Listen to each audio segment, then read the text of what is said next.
Hi all, in this video I will outline inhibitory control theory.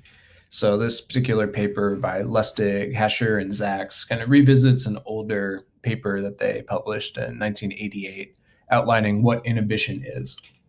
So basically, inhibition is a cognitive construct to describe some cognitive processes. So basically, inhibition is said to include three parts. However, only one of these parts is vastly studied. The other two are studied to some extent, and they're part of the theory, but they're not as frequently studied.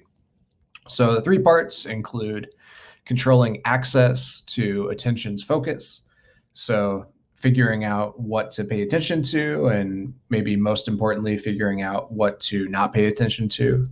And then the second one is deleting irrelevant information. So things that are no longer important to pay attention to, getting that out of working memory.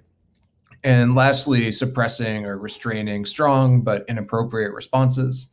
So some of the classic studies look at what are called no-go experiments, where participants are asked to press a button as quickly as possible if some circumstance comes up, but there's also a rare circumstance that only comes up so often where they're not supposed to. And what you see is that sometimes people struggle to not press the button even when they're told that they're not supposed to press it.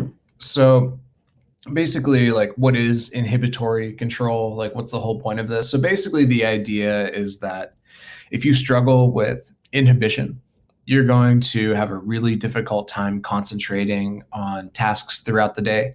So if you don't have good access to the control of your attention's focus, basically what that means is that you'll get distracted really easily by anything that's in the environment. So when we want to focus on something, what we're using is something that's called selective attention. And selective attention requires that we focus on what we're supposed to focus on, but also we inhibit and we block out all of the other things. Because really, we can only process so many things at once. And if we start thinking about other things, or we start listening to other people's conversations, if we're in a coffee shop, or we just get distracted by other things that are going on in our environment, we can't focus.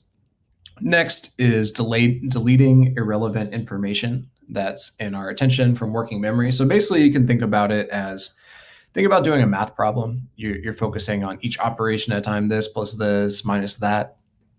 And eventually, you have to get rid of some of the older operations that you've already done. So if you're still holding on to older operations in your head, you won't have the space to do the new ones. So deleting irrelevant information is important. And lastly, being able to suppress or restrain responses is another key piece of inhibition. So what we see in general is that basically the ability to filter out information, delete it, and to stop ourselves from making like basic impulses is related to our cognitive functioning across the board. So there's been a variety of studies that have shown that this concept of inhibition is very highly correlated to success and different kinds of cognitive metrics. So what we see in general is that younger adults tend to be better at this than older adults. And some people have gone as far as suggest, so Hasher and Zaks in particular, to suggest that a large amount of age-related differences in cognition is actually due to inhibition. So the reason why older adults struggle with some cognitive tasks is just because of reduced inhibition. So reduced inhibition isn't only something that's seen with older adults. There's individual differences at all ages. And what we see with younger adults is that the higher achieving younger adults are ones that have strong inhibition, and the ones that don't achieve as much tend to be lower.